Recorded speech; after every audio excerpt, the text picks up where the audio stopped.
গত মাসে নিজে দাঁড়িয়ে থেকে দাদার বিয়ে দিয়েছেন অপরাজিতা আঢ্য। শারীরিক ও মানসিকভাবে একটু অসুস্থ দাদা। অনেকদিন আগেই অবশ্য নিজের এই ছেলেটির জন্য একটি পাত্রী পছন্দ করে গিয়েছিলেন অপরাজিতার মা। তবে সেই সময় নানা কারণে বিয়েটা দেওয়া হয়নি।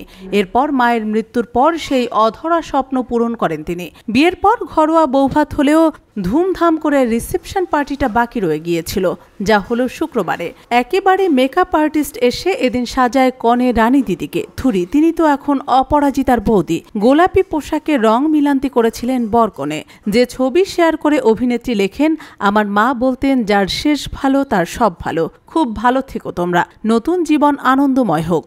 অপরাজিতার এই পোস্টে একজন মন্তব্য করেন, আপনি যে সম্মান রানীকে দিলেন সেটা আপনার পক্ষেই সম্ভব। ওদের জন্য শুভকামনা রইল। টলিউডের কিছু তারকাকেও আমন্ত্রণ করেছিলেন অপরাজিতা। এদিনকে এসেছিলেন লীনা গঙ্গোপাধ্যায়, মানসী সিনহা ও তারিন জাহান। দাদা বৌদির মতো অপরাজিতা নিজেও গোলাপি রঙে সেজেছিলেন। লেহেঙ্গাতে দেখা গেল এদিন তাকে। চুলে কার্ল করা গোলাপি রঙের গোলাপ গোঁজা তাতে।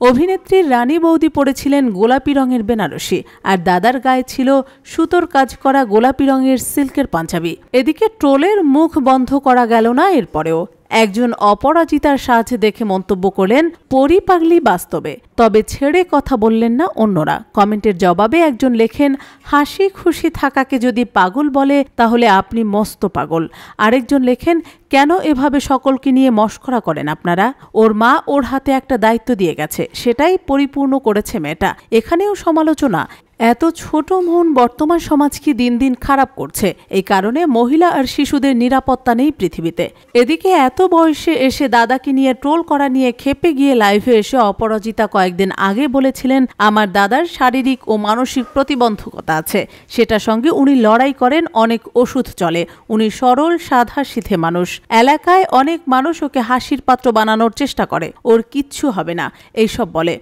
আমি এই ধরনের মানুষকে ঘৃণা করি। এটা আমার দাদার সঙ্গে হামেশা ঘটে। গতকালও ঘটেছে ওর বিয়ের পর।